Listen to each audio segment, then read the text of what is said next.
اب لوگ اس کے حوالے سے بہت بات کر رہے ہیں کہ جی کیا ہوگا انپریڈکٹیبل. آپ بھی کے لیے بھی یہ انپریڈکٹیبل ہے یا آپ کو لگ رہا ہے کہ یہی ایک راستہ نکلے گا؟ اچھا، اس میں ایک تو یہ دو کیسز ہیں. ایک تو عمران خان صاحب کی جو میڈیکل کنڈیشن ہے اس کے حوالے سے ہے، اور دوسرا ملاقاتوں کا کیس ہے. جی. تو دونوں پہ اس سے قبل جو بینچ بنا تھا وہ پہلے ہی پتہ چل رہا تھا کہ کیا ہوگا. انپریڈکٹیبل اس لحاظ سے کہہ رہے ہیں کہ مطلب انڈیپینڈنٹ ججز ہیں. ایک قیدی ہے، اس کی میڈیکل کنڈیشن ہے، اس کی میڈیکل ایمرجنسی ہے، سچویشن ایک ایسی ہے، اس کا رائٹ ہے، آئین میں لکھا ہوا ہے، جیل رولز میں لکھا ہوا ہے، کوئی دو رائے نہیں ہے. اس تک ذاتی معالج کی رسائی ضروری ہے. اس کو کیوں بیماری لگی، کب لگی، کیا رپورٹس کہتی ہیں، اس کی فیملی کو پتہ ہونا ہر صورت ضروری ہے. اس کی وجہ سمپل سی ہے، اللہ نہ کرے کل کوئی اس قیدی کے ساتھ کچھ ہو جاتا ہے، کچھ بہت بڑا ہو جاتا ہے، مطلب ایک تو ابھی تو آنکھ کا مسئلہ بنا ہے، بہت بڑا اس کی لائف کو تھریٹ ہو جاتا ہے، تو اس کی ذمہ داری کون لے گا؟ اس لیے کہ جو جیل رولز میں بھی لکھا ہوا ہے کہ اگر اس قسم کی سچویشن بننی ہے تو آپ نے ان کی امیڈیٹ فیملی کو بتانا ہے کہ ہم اس کا یہ علاج کرا رہے ہیں اور یہ ان کا ایشو جو ہے وہ بنا ہے. اچھا اور وہ اگر آپ نہیں بتائیں کہ نہیں بالکل ٹھیک ہے، آپ کی یہ بات بالکل ٹھیک ہے. اور مجھے تھوڑا میں پیچھے چلی گئی اور مجھے نواز شریف صاحب والا کیس یاد آیا کہ اس سے بھی یہی بات ہوتی تھی کہ اگر ان کو کچھ ہو گیا اللہ نہ کرے تو پھر اس کی ذمہ داری کون لے گا. اور پھر ڈیفینیٹلی ایک پروسیجر کے تھرو وہ 50 روپے کے اسٹیمپ پیپر پہ ملک سے چلے بھی. لیکن اس وقت اور اس وقت میں تھوڑا سا فرق ہے. ایک فرق تو یہ آیا عدالتی، میں بتاتا ہوں. اس وقت جسٹس اطہر من اللہ تھے، اس وقت کی حکومت پی ٹی آئی کی تھی. پی ٹی آئی کے وکیلوں سے انہوں نے روسٹرم پر کھڑے ہو کر جب یہ سوال ان کے سامنے رکھا تھا کہ کیا آپ جو سابق وزیر اعظم نواز شریف ہیں ان کی زندگی کی ضمانت دیتے ہیں، اگر ان کو کچھ ہو گیا تو آپ ذمہ دار ہوں گے، آپ ذمہ داری لیتے ہیں؟ تو اس وقت کی پی ٹی آئی کی جو وکیل تھے انہوں نے کہا جی ہم ذمہ داری تو نہیں لیتے، ہم علاج کے لیے کہہ سکتے ہیں. لیکن لیکن ابھی چند دن پہلے یہاں پہ ایڈوکیٹ جنرل اور جو پروسیکیوٹر جنرل تھے ان سے بھی یہی سوال ان کے سامنے جب عدالت نے رکھا تو انہوں نے کہا بالکل ہم ذمہ داری لیتے ہیں، جو مرضی ہو جائے ہم ذمہ داری لیتے ہیں. اچھا، بہت بڑا کانفیڈنس ہے، پتہ نہیں. اچھا ایک چیز اور، ابھی بھی دیکھیں کورٹ کے آرڈرز آتے ہیں کہ ملاقات کرا دیں، لیکن جو ہمارے جیل سپرنٹینڈنٹ ہے وہ کہتے ہیں نہیں جی یہ مناسب نہیں ہے. تو پھر سوال یہ ہوتا ہے کہ جیل سپرنٹینڈنٹ جو ہے وہ کیا عدالت سے بھی اوپر ہے؟ تو اس پر بھی آئیں بائیں شائیں ہوتی ہے پی ایم ایل این کی. تو کیا گارنٹی ہے اگر دوبارہ عدالت سے یہ فیصلہ آ جاتا ہے تو وہ جو جیل سپرنٹینڈنٹ ہے وہ ملاقات کرا دیں گے؟ اب تو کوئی کر سکتے ہیں. سپریم کورٹ کے جو آرڈرز اس سے قبل جو ہے وہ جیل ملاقاتوں کے آتے رہے ہیں، وہ امپلیمنٹ ہوئے ہیں. جو چیف جسٹس یحییٰ افریدی صاحب نے فرینڈ آف کورٹ بنا کر بھیجا تھا سلمان صفدر صاحب کو، وہ امپلیمنٹ ہوا.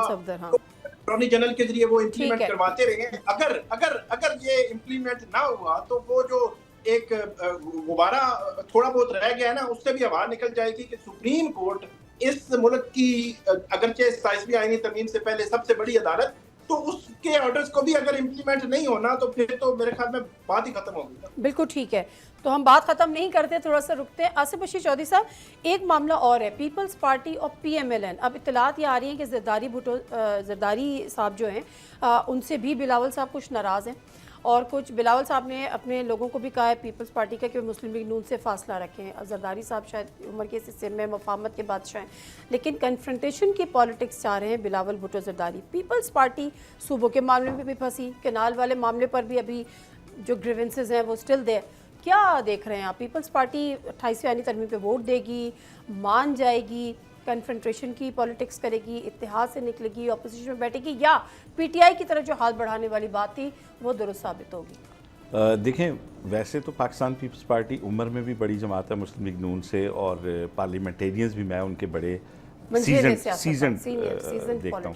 لیکن ایک چیز بہرحال انہوں نے مسلم لیگ نون سے ضرور سیکھی ہے، اور وہ ہے گڈ کاپ بیڈ کاپ. بڑے میاں صاحب، چھوٹے میاں صاحب، اب وہ وہاں پہ کیا وہ کرتے ہیں کہ زرداری صاحب تو یہ چاہ رہے ہیں لیکن بلاول صاحب یہ چاہ رہے ہیں.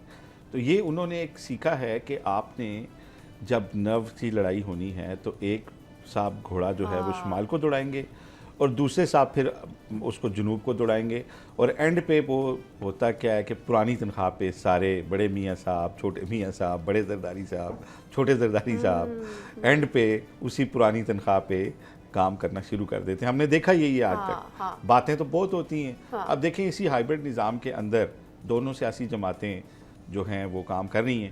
پاکستان پیپلز پارٹی کو اس سے پہلے میسیج دیا گیا 169 کی سادہ اکثریت نون لیگ کو دے کے مائنس پیپلز پارٹی کہ آپ کے بغیر بھی سسٹم چلتا رہے گا.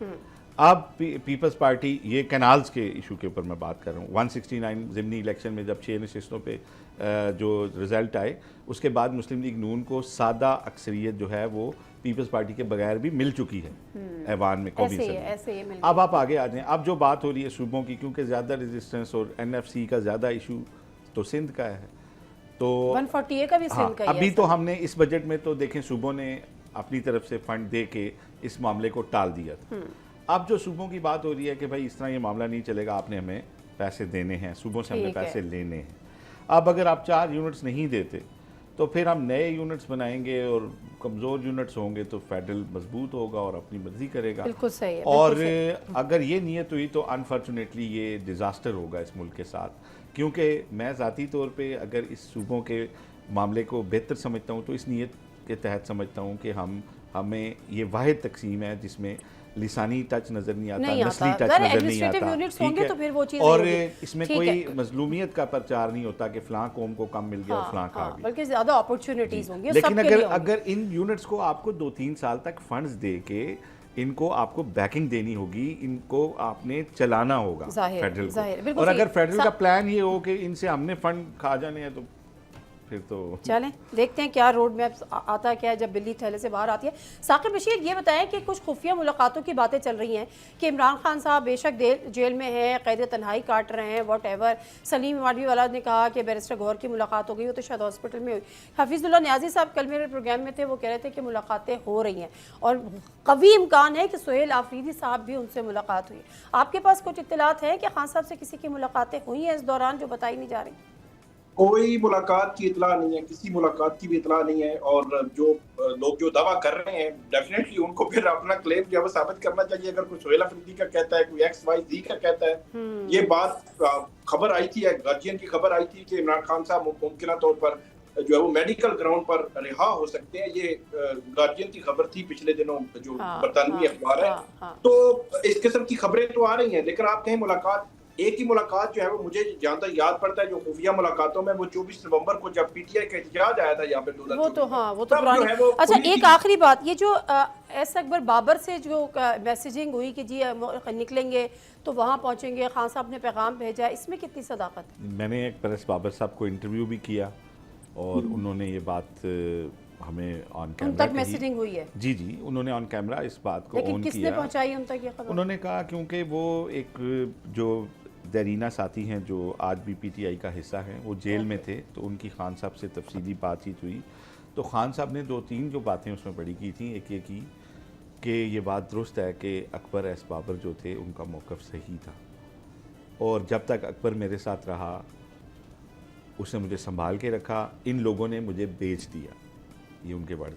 انہوں نے اسی بندے کو کہا کہ میں اکبر ایس بابر کو کہیے گا کہ میں جب بھی جیل سے جاؤں گا میں سب سے پہلے آپ کے گھر آؤں. چلیں یہ بہت بڑی خبر ہے جس کو آپ ساتھ جو بات انہوں نے جو بات اہم کی وہ یہ کی کہ ان سے کہیں کہ پارٹی کے جتنے ناراض لوگ ہیں ان کو اکٹھا کریں, کیونکہ جو وہ لوگ جو مجھے چھوڑ کے گئے تھے وہ نظریاتی لوگ تھے, ان کی میری پارٹی کے ساتھ کمٹمنٹ تھی, اور میں ان لوگوں کی کمی محسوس کرتا ہوں اور میں سمجھتا ہوں کہ وہ میری جماعت ہے.